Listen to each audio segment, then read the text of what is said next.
Okay, then I'm going to start with an introduction about your work. So today we have the great pleasure of speaking with Professor YILAI Shu, a leading researcher in gene therapy and molecular medicine from the Eye and Ant Hospital Fudan University in Shanghai, China.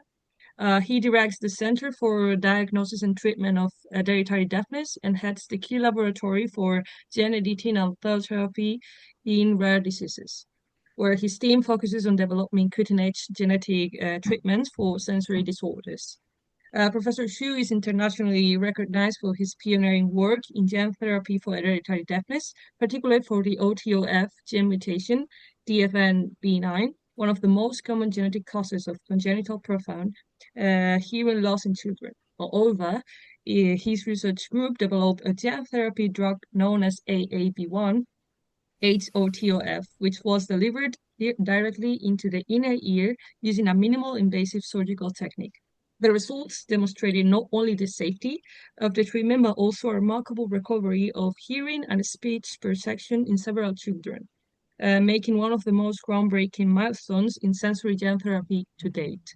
In today's interview, we'll explore his vision on of the future of genetic hearing restoration, the technical, ethical challenges of bringing gene therapy from the lab to the clinic, and what this breakthrough means for the next generation of children affected by genetic deafness. So, after all this introduction, we would like to know who is YILAI Shu. Hello, everyone. I'm YILAI Shu. I'm a physician scientist in Eye and ENT Hospital in Fudan University in Shanghai, China.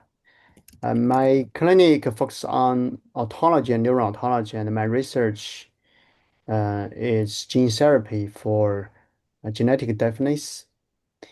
I finished my PhD in Fudan University in Shanghai, and I also finished my joint training program and my postdoc in Harvard Medical School. Well, we would like to talk about your research, and some people might have some fears about using viruses as vectors. So we would like to know, are there risks associated with the use of viruses in this therapy?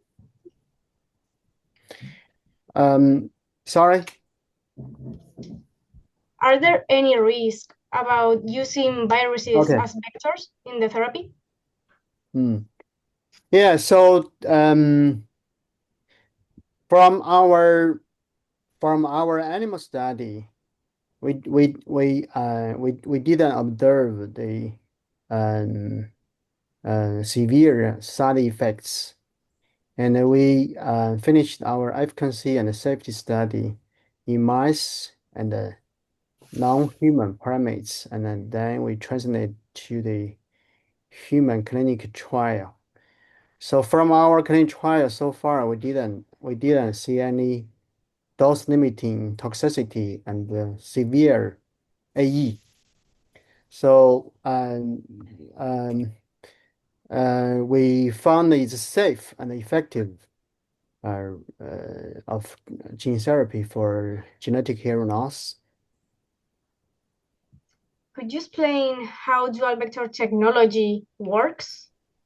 Do you think a general protocol can be made for other diseases in which genetic sequence does not fit in a simple viral vector administration? You mean how can we diagnose this? It's about how the dual vector technology works. Okay. Yeah, so the OTF is one of the genetic deafness gene, and the function, the OTF is then one of the key gene and for transfer hearing from cochlea to brain. So patients usually present congenital, severe, or complete deafness. So what we use is they use the AAV adenovirus and associated virus-based gene therapy. And we use the UAV technology because OTF is too big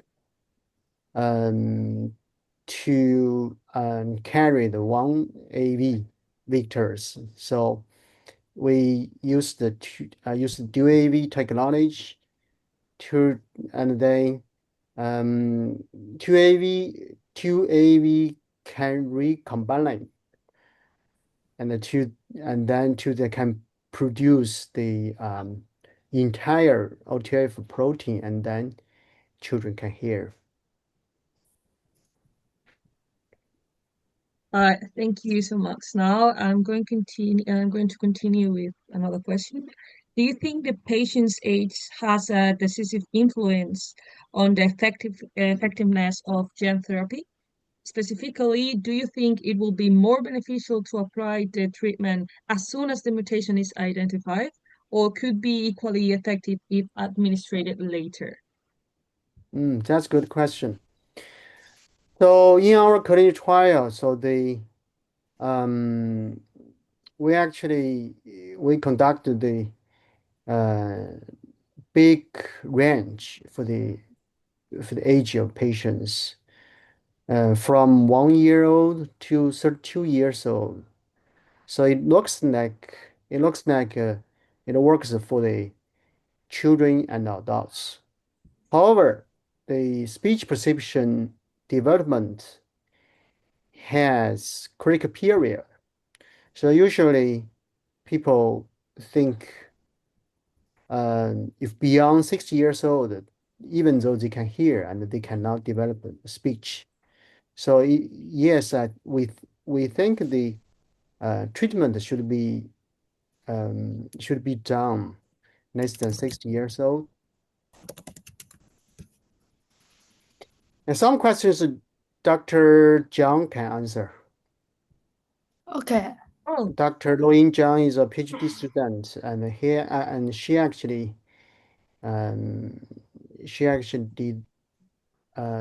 did the research and clinical trial in my group. Well, the following question is about what kind of informations do patients and their family usually receive about what is going to be done with them? And patients and their families typically receive the detailed information about the procedure, including the goals of the therapy, how the treatment will be administered, potential risks, and potential side effects, expected outcomes, and the follow-up plan. And were you going to say anything else? Yes, I was going to ask a bit more about what factors do you think should be optimized, whether in the vector design, promoter selection, or pattern immune response, so that the gene therapy can guarantee clinical efficacy with a single dose? Well, maybe improving viral transduction efficiency and compilation efficiency for dual AAV delivery are important to achieving better clinical efficacy with a single dose. In addition, using more specific promoters can help increase safety by restricting expression to targeted cells.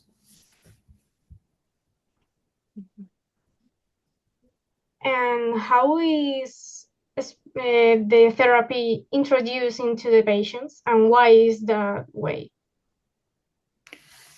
Sorry.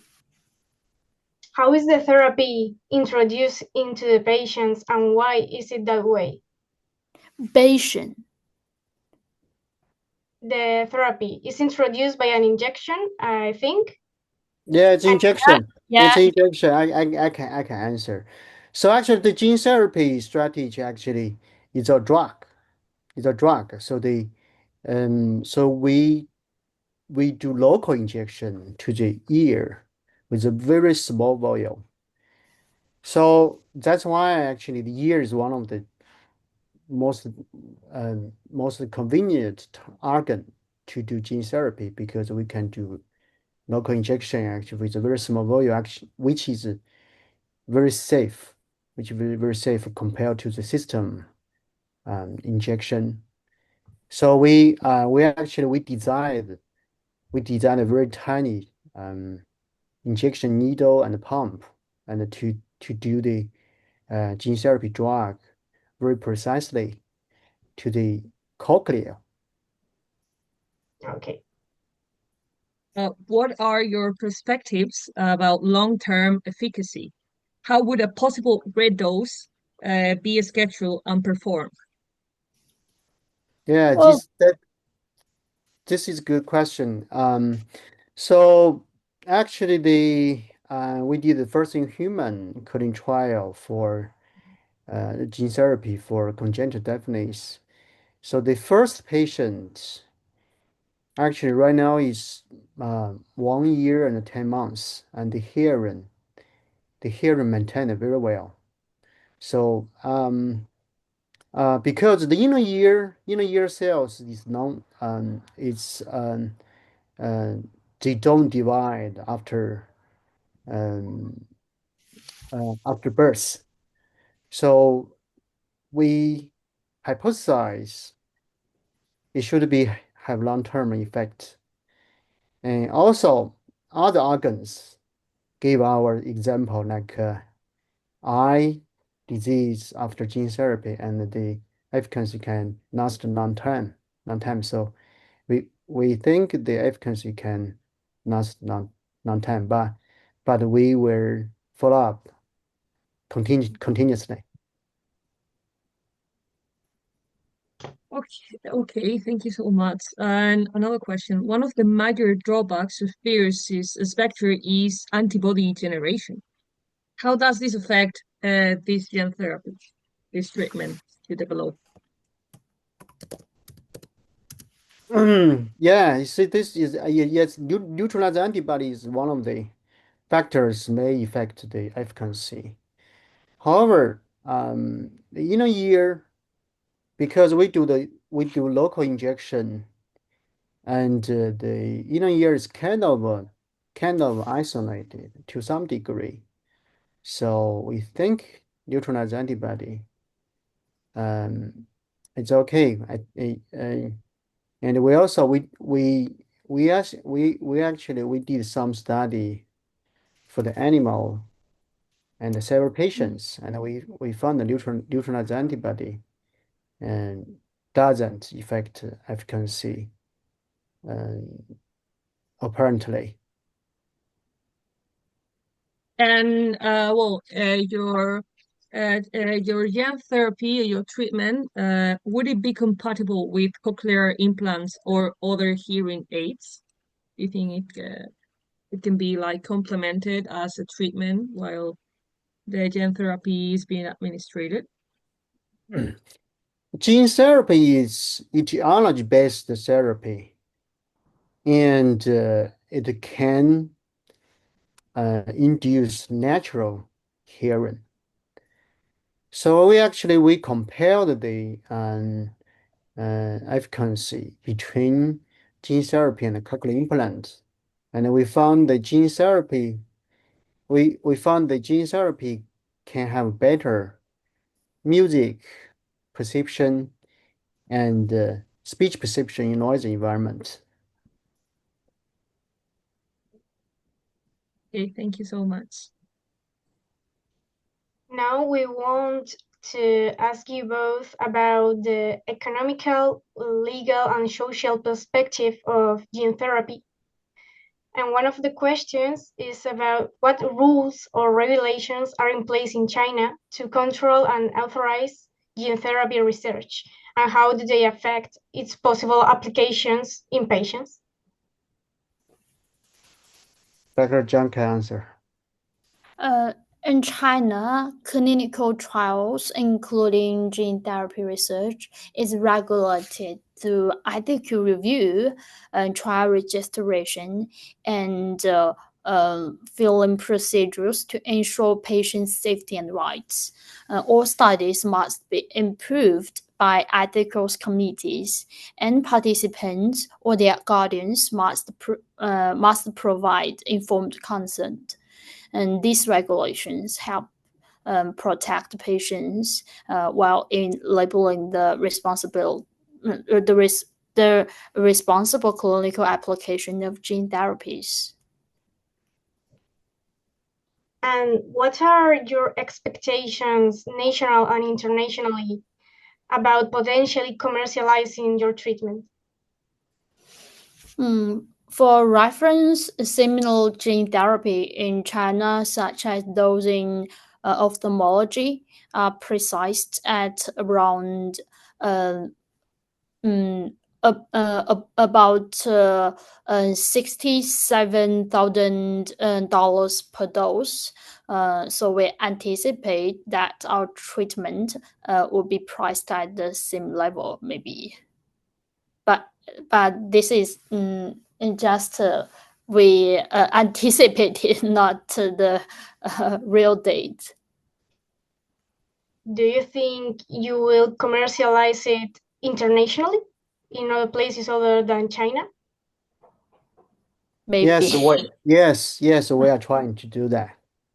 And we're also developing other gene therapy for other genetic defects, because more than 200 defects genes have already identified, and the OTF is only one.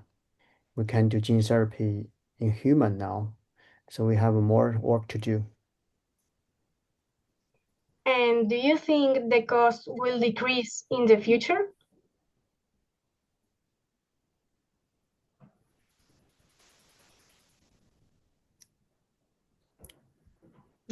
Like about general gene therapy, like for example, in Spain, it is so expensive. And in United States, it's even more expensive. So we think it is not, if the state doesn't finance that, it really is not affordable for everybody. So do you think with the development of the technique, the cost will decrease and it will be more accessible to people? I think with the development of technology, the price might have chance to decrease, but some factors contribute to the high cost of gene therapies.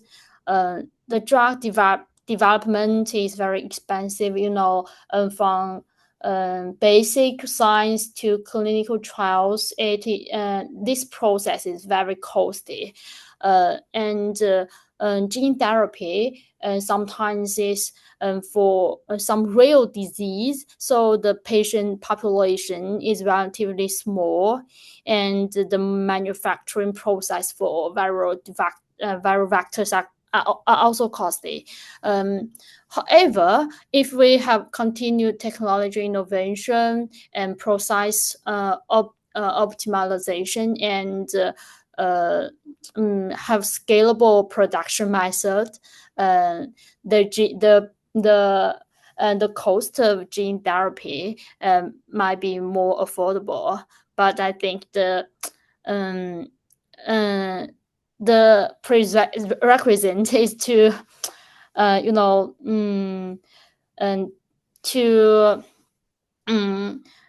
to solve those factors contributing to the high cost of gene therapy. Yes, we totally agree.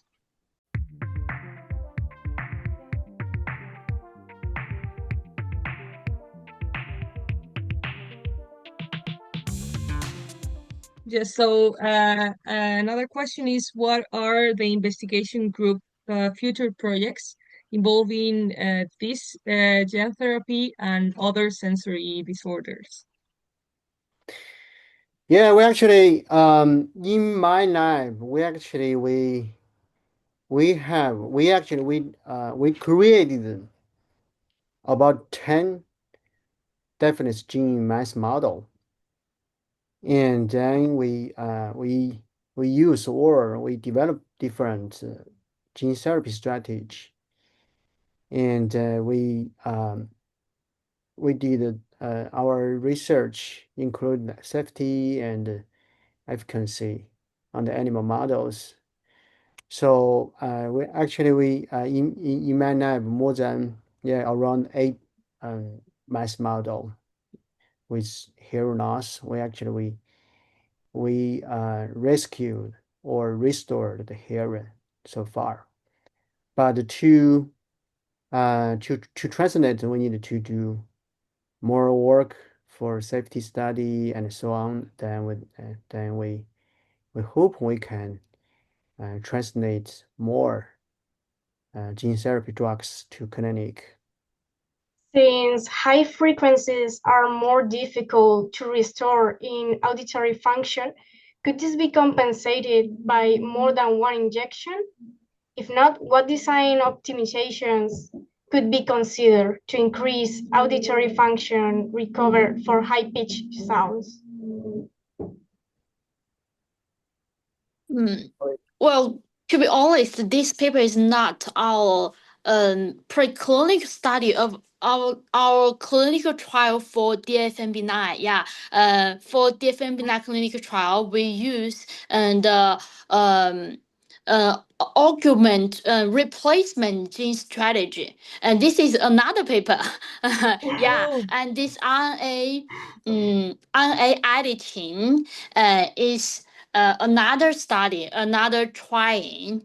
Yeah, it is in the RNA level, but the clinical trial strategy is on the DNA level. Yeah, we didn't edit in the gene. We just overexpression the O2F gene, but for this preclinical study, you asked a really good question, and that is about the hearing recovery at high frequencies.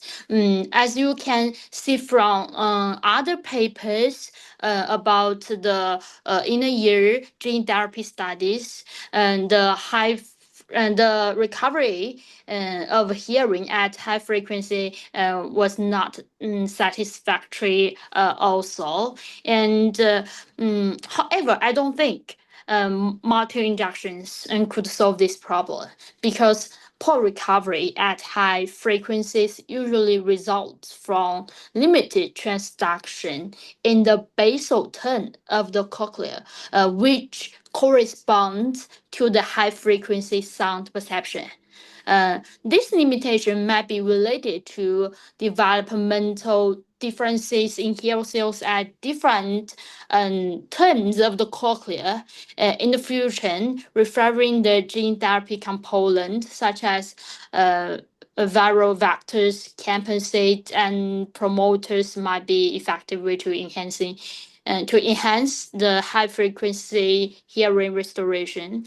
However, in our true preclinical study of this clinical trial, we have both satisfactory hearing recovery both at the low frequency, middle frequency, and high frequencies. Okay, thank you very much. Thank you so much again for taking your time to both of you for Welcome. answer these questions. And also, like I said, this project is because we think it's necessary for people to know what we do as scientists, to know what we do, that is safe, that we don't have to be afraid. Like it's a novel and interesting, and I could say even safer therapy to apply, not to only hearing, but to a lot more diseases. So we do think it's important to communicate about this kind of researchers, that your group is it's like a pioneering group in this. So we are really thankful to have you here to share time and knowledge with you. Thanks for your interest and for your sharing. I think we for the gene therapy or to cure the disease, especially disease we don't have a very good treatment, or some rare diseases don't have any treatment. So we do need to work together, collaborate, and to share, and finally to help more people. Yeah, that should be the main objective of any kind of project, scientific, social, whatever.